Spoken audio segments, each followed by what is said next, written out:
At the start of 8th grade, our school counselor gave us a speech. It's recommended that a student commit themselves to 1, maybe 2 clubs within a year. Obviously, I signed up for 5.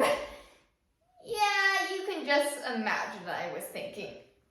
Yeah, I can totally do student council, speech, golf, pottery, and gardening, all while maintaining great grades and a social life. I bet you can see where this is going. This one time, student council ran late because of an election. So I had to leave in a hurry, crumple my notes, and put away a speech draft and my gardening tools, and figure out a way to fit a 4-iron inside a plant pot inside my backpack. Just to find out Geronimo Wadsworth IV, my plant, had died. I was very fond of the fella. God rest his soul. That's when I realized I had a problem.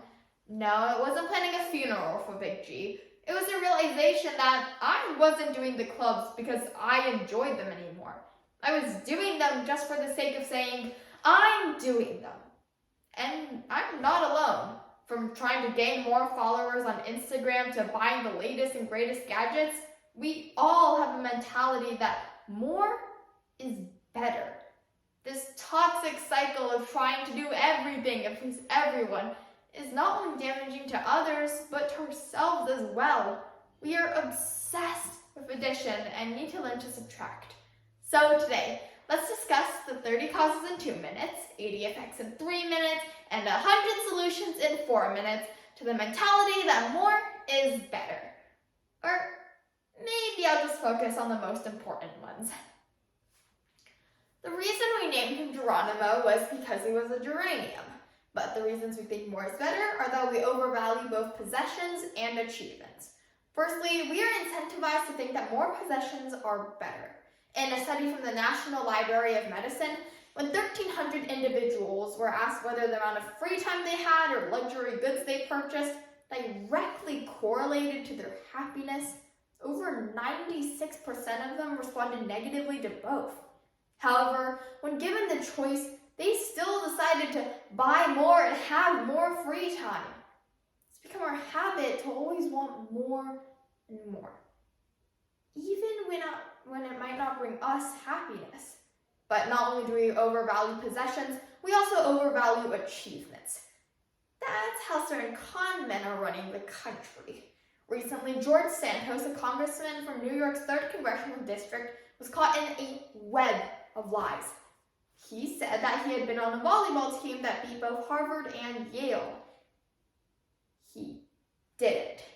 He said that his grandparents had died in World War II. But they were perfectly fine in Italy. He said that he had saved 2,500 cats and dogs from an animal shelter. But he didn't. And yet, his supporters put him into higher office. Why? Because before his lies were found, he had the most impressive resume with the most achievements. And more sounded better. So when we add up how we overvalue possessions and achievements, it's a multiplicity of problems. Big G had to worry about being eaten by rats and rabbits. However, if we continue believing that more is better, we'll have to worry about the harms of overconsumption and overachievement. Firstly, overconsumption is harmful. While gluttony is a new thing, the time spent for making a single product has been long for most of human history, and thus, overconsumption and waste have been able to be mostly controlled. However, jumping into the 20th century with machines as far as the eye can see and production speeds to rival that of, well, me running from club to club, overconsumption and waste has skyrocketed. In 2021, around 20 billion pairs of shoes were produced globally. Around 300 million of those pairs ended up in landfills in the US alone. Instead of trying to make use of what we already have, we often buy more and more, forgetting about our already copious amounts of any item. Secondly, overachievement is draining. When we try to add more and more to our mountain of tasks, we don't perfect or improve our already existing ideas. Instead, we carelessly and hastily create idea after idea. In the end, nothing works because we didn't truly put any effort in any of the ideas. When you think of an Ivy League student, you might think of someone who has the highest GPA, took the most AP classes, has the most volunteer hours. However, according to Surviving Ivy, a website where Ivy League students can anonymously share their first-hand experiences at their respective schools, the only thing the more is better mentality fosters is an environment of stress culture. The website stunningly concludes that Ivy League students are 3 times more likely to be depressed and anxious than the average college kid. So when the only thing doing more gets us is suicide, where do we draw the line? Here's the thing. I've been an overachiever since forever. It's just how I am. My schedule is filled with practices and competitions, classes and lessons. And don't get me wrong, I'm beyond grateful for everything that I've gotten to try. However, I often ask myself, is it worth it? The tiredness, stress? Or is it simply what we're expected to do? And I know, as I'm giving this speech and yet another speech and debate tournament, with another golf competition, coding class, and Chinese lesson on the horizon, that I'm nowhere near being the perfect model for my own speech. And that's okay. It's okay for uncertainty to be part of the equation.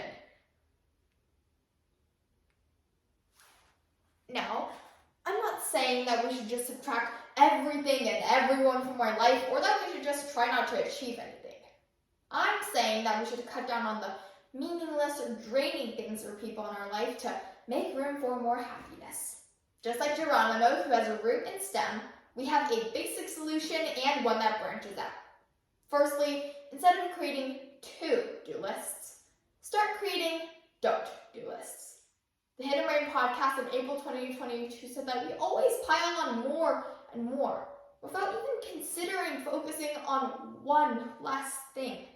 Furthermore, Harvard Business Review states that to-do lists always incentivizes us to do the shortest and easiest task, even when it might not be the most pleasant or important. Finally, we should change our assumptions. Renowned author Anthony K. Tjans shared this solution. Think of it this way. If I'd stopped doing this, what would happen? Would other people suffer? Would my value decrease? Now, add on your fears. Would I be fired? Would people be disappointed in me? Remember the important ones, because those fears are making you stuck. Our fear is mostly based on faulty assumptions, not factual data. So, once you take away that fear, you can move forward.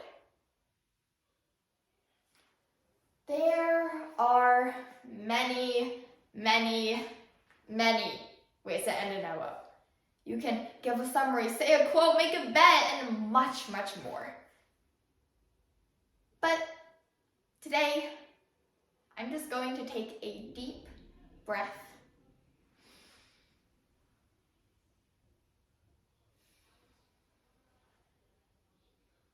And let the power of subtraction sink in. Geronimo originally means bravery. So let's all be brave and embrace the power of subtraction. Thank you.